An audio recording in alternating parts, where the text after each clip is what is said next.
ಸಮಯಸಾರ ಭಾಗ 62. ಸಮಯಸಾರ ಭಾಗ 62 ಶ್ರೀ ಋಷಭನಾಥರಿಂದ ವರ್ಧಮಾನರವರೆಗೆ 24 ತೀರ್ಥಂಕರರಿಗೆ ಜಯವಾಗಲಿ. ನನ್ನ ಸಮಸ್ತ ಗುರುಗಳಿಗೆ ಜಯವಾಗಲಿ.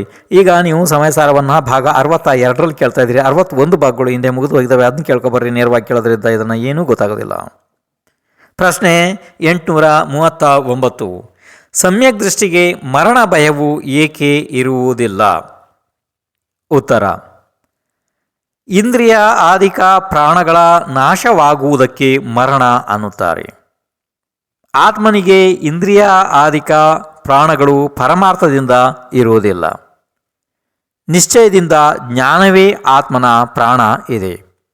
ಅದು ಅವಿನಾಶಿ ಇದೆ. ಅದರಿಂದ ಆತ್ಮನಿಗೆ ಮರಣ ಭಯ ಇರುವುದಿಲ್ಲ.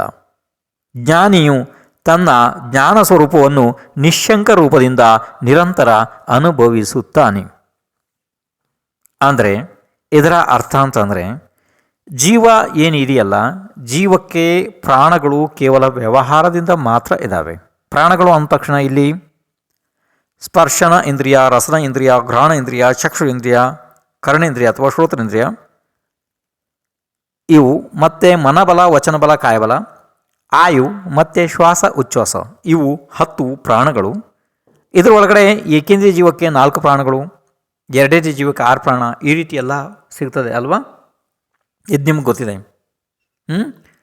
ಆದರೆ ಈ ಪ್ರಾಣಗಳು ಇಂದ್ರಿಯಗಳು ವ್ಯತ್ಯಾಸ ಆಗಬಹುದು. ಆದರೆ ಜೀವನ ಜ್ಞಾನ ದರ್ಶನ ಸ್ವಭಾವ ಏನಿದೆ ಅದು ಒಂದೇ ಇದೆ ಅಲ್ವಾ? ನೋಡಿ, ಆದ್ದರಿಂದ ಇಂದ್ರಿಯಗಳ ನಾಶವಾಗುವುದರಿಂದ ಆತ್ಮನ ನಾಶ ಆಗುವುದಿಲ್ಲ. ಇಂದ್ರಿಯದ ನಾಶ ಅಂದರೆ ಪ್ರಾಣಗಳ ನಾಶ ಆದರೆ ಇಲ್ಲಿ ಮರಣ ಅಂತ ಹೇಳ್ತಾರೆ ಅಷ್ಟೇ, ಅದು ವ್ಯವಹಾರದಲ್ಲಿ. ಆದರೆ ಆತ್ಮನ ಮರಣ ಯಾವತ್ತೂ ಎಲ್ಲೂ ಆಗಲು ಸಾಧ್ಯ ಇಲ್ಲ ಅಲ್ವಾ? ಆದ್ದರಿಂದ ಆತ್ಮನಿಗೆ ಮರಣ ಭಯ ಇಲ್ಲ. ಆದ್ದರಿಂದ ಜ್ಞಾನಿಯು ತನ್ನ ಜ್ಞಾನ ಸ್ವರೂಪವನ್ನು ನಿಶ್ಶಂಕ ರೂಪದಿಂದ ನಿರಂತರ ಅನುಭವಿಸುತ್ತಾನೆ. ಪ್ರಶ್ನೆ 840. ಸಮ್ಯಕ್ ದೃಷ್ಟಿಗೆ ಆಕಸ್ಮಿಕ ಭಯವು ಏಕೆ ಇರುವುದಿಲ್ಲ? ಉತ್ತರ: ಅಕಸ್ಮಾತ್ ಭಯಾನಕ ಪದಾರ್ಥದಿಂದ ಪ್ರಾಣಿಗಳಿಗೆ ಉತ್ಪನ್ನವಾಗುವ ಭಯಕ್ಕೆ ಆಕಸ್ಮಿಕ ಭಯ ಅನ್ನುತ್ತಾರೆ. ಆತ್ಮನ ಜ್ಞಾನವು ಅವಿನಾಶಿ, ಅನಾದಿ, ಅನಂತ, ಅಚಲ, ಏಕ ಇದೆ. ಇವುಗಳಲ್ಲಿ ಬೇರೆಯ ದ್ರವ್ಯದ ಪ್ರವೇಶವೇ ಆಗುವುದಿಲ್ಲ. ಹೊಸತಾಗಿ ಅಕಸ್ಮಾತ್ ಏನೂ ಆಗುವುದಿಲ್ಲ. ಹೀಗೆ ಜ್ಞಾನಿಯು ತಿಳಿದಾಗ ಅವನಿಗೆ ಅಕಸ್ಮಾತ್ ಭಯವು ಎಲ್ಲಿಂದ ಬಂದೀತು ಅಂದರೆ ಬರಲು ಸಾಧ್ಯ ಇಲ್ಲ. ಆದ್ದರಿಂದ ಜ್ಞಾನಿಯು ತನ್ನ ಜ್ಞಾನ ಭಾವವನ್ನು ನಿಶ್ಶಂಕವಾಗಿ ನಿರಂತರ ಅನುಭವಿಸುತ್ತಾನೆ. ಹೀಗೆ ಜ್ಞಾನಿಗಳಿಗೆ 7 ಭಯಗಳು ಇರುವುದಿಲ್ಲ. ಇನ್ನು ಮುಂದೆ ಪ್ರಶ್ನೆ 841. ಅವಿರತ ಸಮ್ಯಕ್ ದೃಷ್ಟಿ ಆದಿಗಳಿಗೆ ಜ್ಞಾನಿ ಅನ್ನುತ್ತಾರೆ. ಅವರಿಗೂ ಭಯ ಪ್ರಕೃತಿಯ ಉದಯ ಇದೆ. ಅದರ ನಿಮಿತ್ತದಿಂದ ಭಯ ಕಾಣಿಸಿಕೊಳ್ಳುತ್ತದೆ. ಅಂದ ಮೇಲೆ ಜ್ಞಾನಿಯು ನಿರ್ಭಯ ಹೇಗೆ ಇರಲು ಸಾಧ್ಯ? ಇದು ಪ್ರಶ್ನೆ. ಗೊತ್ತಾಯ್ತಲ್ವಾ? ಪ್ರಶ್ನೆ ಗೊತ್ತಾಯ್ತಲ್ಲ? ಇಲ್ಲಿ ಏನಾಯಿತು ಅಂತಂದರೆ, ಇನ್ನೊಂದು ಸಲ ಕೇಳ್ರಿ. ಈಗ ಸಮ್ಯಕ್ ದೃಷ್ಟಿ ಜೀವವು ಅಂದರೆ ಅವನು ಜ್ಞಾನಿ ಇರುತ್ತಾನೆ.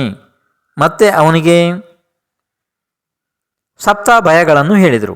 ಆ ಸಪ್ತ ಭಯಗಳು ಅಂತಂದರೆ ಯಾವುದು ಅದನ್ನು ನಿನ್ನೆ ನಾನು ಹೇಳಿದ್ದೀನಿ. ಮತ್ತು ನೀವು ಅದನ್ನು ಬರೀರಿ ಅಂತ ಕೂಡ ಹೇಳಿದ್ದೀನಿ. ನೀವು ಯಾರು ಬರ್ಕೊಂಡು ಕಲ್ತರೋ ಅದು ನನಗೆ ಗೊತ್ತಿಲ್ಲ, ಹೇಳಿದ್ದೀನಲ್ಲ. ಅಂದರೆ ಸಪ್ತ ಭಯಗಳು ಯಾವುವು ಅಂತ ಹೇಳಿ ನಿನ್ನೆ ಹೇಳಿ ಮುಗಿದಿದೆ ಅಲ್ವಾ ಅದು? ಹಾಂ, ಹೌದು. ಆದ್ದರಿಂದ ಅಲ್ಲಿ ನೀವು ಅದನ್ನು ಕಲ್ತ್ಕೊಳ್ರಿ. ಮತ್ತೆ ಇನ್ನೊಂದು ಸಲ ಮತ್ತೆ ಅದನ್ನು ಈಗ ಹೇಳುವುದಿಲ್ಲ. ಆ 7 ಭಯಗಳು ಯಾರಿಗಿರೋದಿಲ್ಲ? ಸಮ್ಯಕ್ ದೃಷ್ಟಿ ಜೀವನಿಗೆ ಇರುವುದಿಲ್ಲ. ಅಂದರೆ ಇನ್ನೊಂದು ಸಲ ಹೇಳಬೇಕೇನು ಅದನ್ನು? ಇಹಲೋಕ ಭಯ, ಪರಲೋಕ ಭಯ, ವೇದನಾ ಭಯ, ರಕ್ಷಾ ಭಯ, ಅಗುಪ್ತಿ ಭಯ, ಮರಣ ಭಯ, ಆಕಸ್ಮಿಕ ಭಯ. ಮತ್ತು ಇವುಗಳಿಗೆ ಅಂದರೆ ಈ ಭಯಗಳು ಏನು ಇದೆ ಅನ್ನುವುದರ ಬಗ್ಗೆ ಕೂಡ ನಿಮಗೆ ನಿನ್ನೆಯಿಂದ ಇದುವರೆಗೆ ಹೇಳಿದ್ದು ಮುಗಿದಿದ್ದಾಗಿದೆ ಅಲ್ವಾ? ಹಾಗಾದರೆ ಇದು ಇಲ್ಲಿ ಏನಾಗಿದೆ ಅಂತಂದರೆ, ಮಿಥ್ಯಾದೃಷ್ಟಿಯನ್ನು ಲಕ್ಷ್ಯ ಮಾಡಿ, ಅಂದರೆ ಅವನಲ್ಲಿ ಈ ಭಯಗಳು ಇರ್ತವೆ. ಆದರೆ ಸಮ್ಯಕ್ ದರ್ಶನ ಯಾರಿಗೆ ಪ್ರಾಪ್ತ ಆಗಿದೆ ಅವರಲ್ಲಿ ಈ ಭಯ ಇರುವುದಿಲ್ಲ ಅನ್ನುವ ಕಾರಣದಿಂದ ಇದನ್ನೆಲ್ಲ ಆಚಾರ್ಯರು ಇದುವರೆಗೆ ಹೇಳ್ಕೊಂಬಂದರು ನಿಮಗೆ ಅಲ್ವಾ ನಿನ್ನೆಯಿಂದ. ಈಗ ಪ್ರಶ್ನೆ ಏನು ಅಂತಂದರೆ, ಈಗ ಯಾರಿಗೆ ಸಮ್ಯಕ್ ದರ್ಶನ ಪ್ರಾಪ್ತ ಆಗಿದೆ ಆದರೆ ಇನ್ನೂ ಕೂಡ ಚಾರಿತ್ರ್ಯ ಪ್ರಾಪ್ತ ಆಗಿಲ್ಲ, ಅಂದರೆ 4ನೇ ಗುಣಸ್ಥಾನ ಇವೆಲ್ಲ ಇದಾವಲ್ಲ ಆ ರೀತಿ, ಅವರ ಬಗ್ಗೆ ಈಗ ಪ್ರಶ್ನೆಯನ್ನು ಕೇಳ್ತಿದ್ದಾರೆ. ಈಗ ಹಾಗಾದರೆ ಪ್ರಶ್ನೆಯನ್ನು ನೀವು ಇನ್ನೊಂದು ಸಲ ಕೇಳ್ರಿ. ಪ್ರಶ್ನೆ 841. ಅವಿರತ ಸಮ್ಯಕ್ ದೃಷ್ಟಿ ಆದಿಗಳಿಗೆ ಜ್ಞಾನಿ ಅನ್ನುತ್ತಾರೆ. ಅವರಿಗೂ ಕೂಡ ಭಯ ಪ್ರಕೃತಿಯ ಉದಯ ಇದೆ. ಅದರ ನಿಮಿತ್ತದಿಂದ ಭಯ ಕಾಣಿಸಿಕೊಳ್ಳುತ್ತದೆ. ಅಂದ ಮೇಲೆ ಜ್ಞಾನಿಯು ನಿರ್ಭಯ ಹೇಗೆ ಇರಲು ಸಾಧ್ಯ? ಗೊತ್ತಾಯ್ತು? ಉತ್ತರ ಕೇಳ್ರಪ್ಪ. ಭಯ ಪ್ರಕೃತಿ ಅಂದರೆ ಕರ್ಮ ಪ್ರಕೃತಿ. ಭಯ ಕರ್ಮ ಪ್ರಕೃತಿಯ ಉದಯದ ನಿಮಿತ್ತದಿಂದ, ಅಂದರೆ ಈ ಭಯ ಪ್ರಕೃತಿಯ ಉದಯದಿಂದ ನಿಮಿತ್ತದಿಂದ ಆಗುವುದರಿಂದ ಪೀಡೆಯು ಸಹಿಸಿಕೊಳ್ಳಲು ಆಗುವುದಿಲ್ಲ. ಅಂತರಾಯ ಕರ್ಮದ ಪ್ರಬಲ ಉದಯದಿಂದ ಅವನು ನಿರ್ಬಲನಾಗಿರುತ್ತಾನೆ. ಅದರಿಂದ ಭಯದ ಉಪಾಯಗಳನ್ನು ಮಾಡುತ್ತಾನೆ.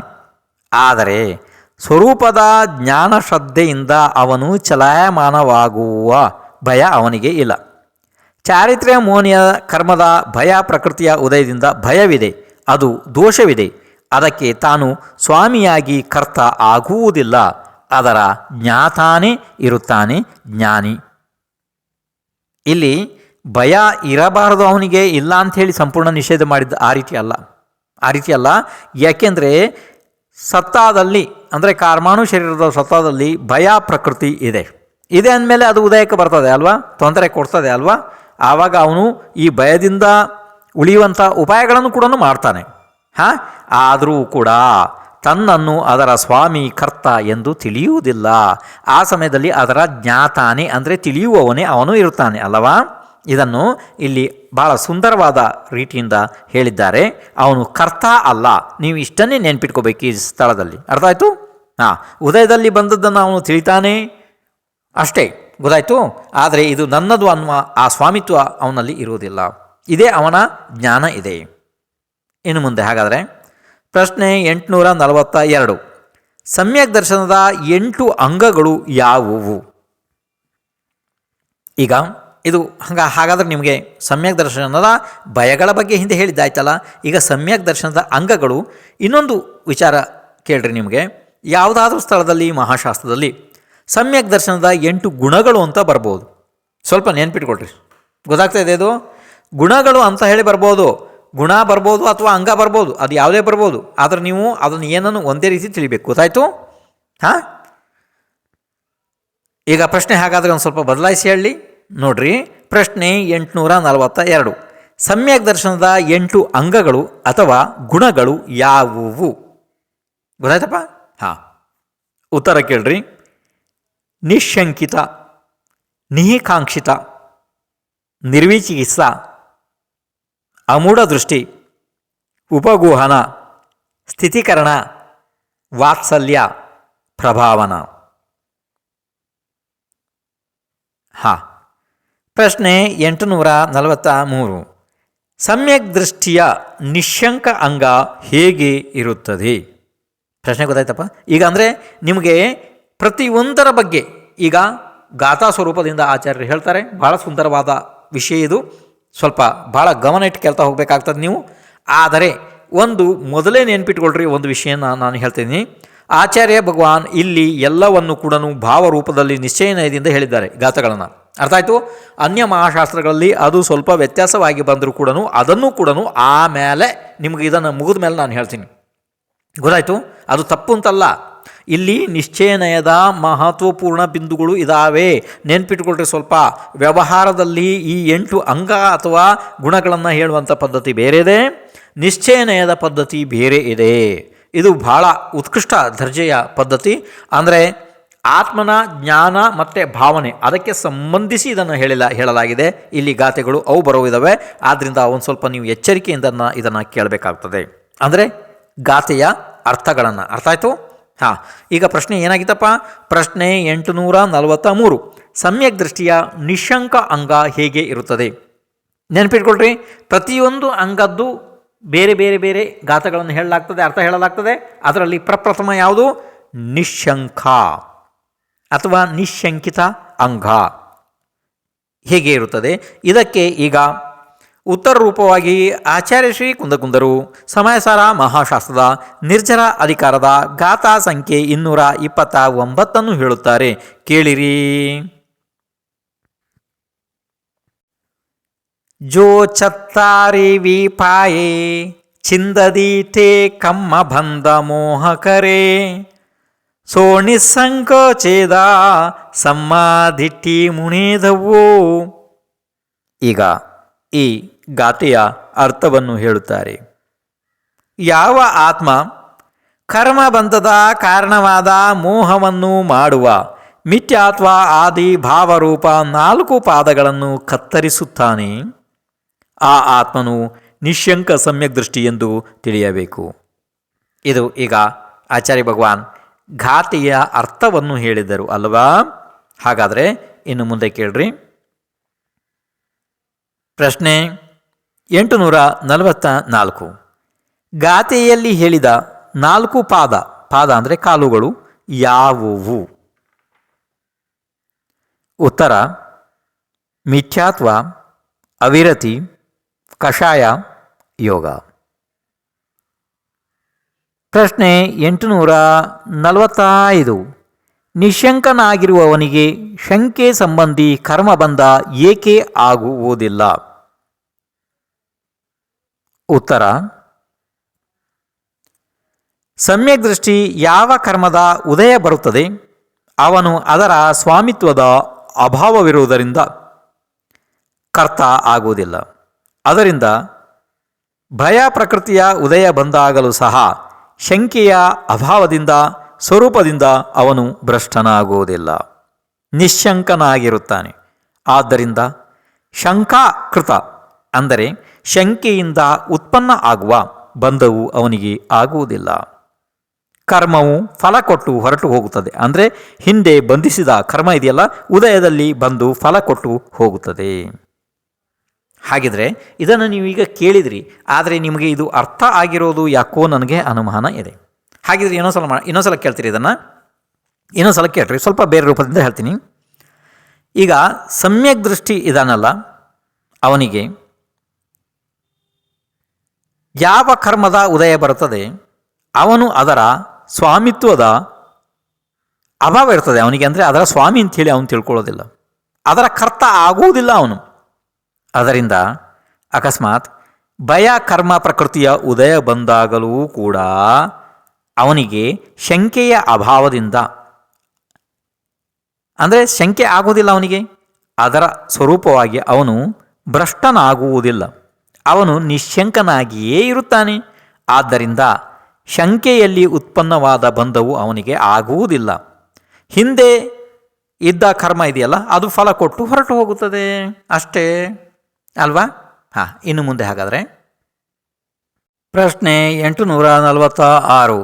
ನಿಹಿಕಾಂಕ್ಷಿತ ಗುಣದ ಗಾಥಾ ಸೂತ್ರವು ಏನಿದೆ? ಗೊತ್ತಾಗ್ತಾ ಇದೆ, ನಿಹಿಕಾಂಕ್ಷಿತ. ಉತ್ತರ ಕೇಳ್ರಿ. ಇದಕ್ಕೆ ಉತ್ತರ ಸ್ವರೂಪವಾಗಿ ಆಚಾರ್ಯ ಶ್ರೀ ಕುಂದಕುಂದರು ಸಮಯಸಾರ ಮಹಾಶಾಸ್ತ್ರದ ನಿರ್ಜರ ಅಧಿಕಾರದ ಗಾಥಾ ಸಂಖ್ಯೆ 230 ಹೇಳುತ್ತಾರೆ. ಕೇಳಿರಿ. ಜೋದುಣ ಕರೇದಿ ಕಂಕಂ ಕಮ್ಮ ಫಲೇಶು ತಹ ಸೌವದೌವೇಶು ನೋಣಿಕ್ಕಂಕೋಚೇದ ಸಮ್ಮಾದಿಟ್ಟಿ ಮುಣಿದವು. ಈಗ ಈ ಗಾಥೆಯ ಅರ್ಥವನ್ನು ಹೇಳುತ್ತಾರೆ, ಕೇಳಿರಿ. ಯಾವ ಆತ್ಮನು ಕರ್ಮಗಳ ಫಲದಲ್ಲಿ ತಥಾ ಎಲ್ಲ ಧರ್ಮಗಳಲ್ಲಿ ಇಚ್ಛೆಯನ್ನು ಮಾಡುವುದಿಲ್ಲ, ಆ ಆತ್ಮನು ನಿಕಾಂಕ್ಷ ಸಮ್ಯಕ್ ದೃಷ್ಟಿಯು ಎಂದು ತಿಳಿಯಬೇಕು. ಪ್ರಶ್ನೆ 847. ಸಮ್ಯಕ್ ದೃಷ್ಟಿಯ ನಿಕಾಂಕ್ಷಿತ ಗುಣ ಹೇಗೆ ಇರುತ್ತದೆ? ಅಂದರೆ ಸಮ್ಯಕ್ ದೃಷ್ಟಿ ಜೀವನ ನಿಕಾಂಕ್ಷಿತ ಅಂಗ ಹೇಗೆ ಇರುತ್ತದೆ? ಉತ್ತರ: ಸಮ್ಯಕ್ ದೃಷ್ಟಿಗೆ ಕರ್ಮ ಫಲವಿಲ್ಲ ತಥಾ ಎಲ್ಲ ಧರ್ಮಗಳಲ್ಲಿ ಗಾಜು, ಬಂಗಾರ, ಆದಿ ನಿಂದಾ ಪ್ರಶಂಸಾ ಆದಿ ವಚನರೂಪ ಪುದ್ಗಲ ಪರಿಣಮನ ಅಥವಾ ಅನ್ಯ ಮತಿಗಳು ಮನ್ನಿಸಿದ ಅನೇಕ ಪ್ರಕಾರದ ಸರ್ವತಾ ಏಕಾಂತ ರೂಪ ವ್ಯವಹಾರ ಧರ್ಮದ ಭೇದಗಳಲ್ಲಿ ಇಚ್ಛೆ ಇರುವುದಿಲ್ಲ. ಅದರಿಂದ ಇವನಿಗೆ ವಾಂಛಾಕೃತ ಬಂಧ ಇಲ್ಲ. ವರ್ತಮಾನದ ಪೀಡೆಯು ಸಹಿಸಲಾಗದ ಸಲುವಾಗಿ ಉಪಯೋಗದಲ್ಲಿ ಅಂದರೆ ಉಪಾಯಗಳ ಇಚ್ಛೆಯು ಚಾರಿತ್ರ್ಯ ಮೋನಿಯ ಕರ್ಮದ ಉದಯದಿಂದ ಆಗುತ್ತದೆ. ಅವನು ಇದರ ಕರ್ತ ಆಗುವುದಿಲ್ಲ. ಕರ್ಮದ ಉದಯವೆಂದು ತಿಳಿದು ಕೇವಲ ಜ್ಞಾತ ಅಂದರೆ ತಿಳಿಯುವವನು ಮಾತ್ರ ಇರ್ತಾನೆ. ಅದರಿಂದ ಅವನಿಗೆ ವಾಂಛಾಕೃತ ಬಂಧ ಇಲ್ಲ. ಇಲ್ಲಿ ವಾಂಛಾಕೃತ ಅಂದರೆ ಆಶೆಯಿಂದ ಉತ್ಪನ್ನ ಆಗುವ ಅಂದರೆ ಆಸೆಯೂ ಮಾಡಿದ, ಗೊತ್ತಾಯ್ತು, ಅದನ್ನು ವಾಂಛಾಕೃತ ಅಂತಾರೆ. ಆ ಬಂಧ ಅವನಿಗೆ ಇರುವುದಿಲ್ಲ. ಹಾಗಿದ್ರೆ ಎಲ್ಲಿವರೆಗೆ ಆಯ್ತೀಗ? ಇನ್ನು ಪ್ರಶ್ನೆ 848. ನಿರ್ವಿಚಿಕಿತ್ಸಾ ಗುಣದ ಗಾಥಾಸೂತ್ರ ಏನು? ಇದು ಗೊತ್ತಾಗ್ತಾಯಿದೆ ನಿಮಗೆ? ನಿರ್ವಿಚಿಕಿತ್ಸಾ ಗೊತ್ತಾಗ್ತಿದೆ? ಹಾಂ, ಗುಣದ ಗಾಥಾಸೂತ್ರ ಏನಿದೆ ಇದಕ್ಕೆ ಉತ್ತರ ರೂಪವಾಗಿ ಆಚಾರ್ಯ ಶ್ರೀ ಕುಂದಕುಂದರು ಸಮಯಸಾರ ಮಹಾಶಾಸ್ತ್ರದ ನಿರ್ಜರ ಅಧಿಕಾರದ ಗಾಥಾ ಸಂಖ್ಯೆ 231 ಹೇಳುತ್ತಾರೆ, ಕೇಳಿರಿ.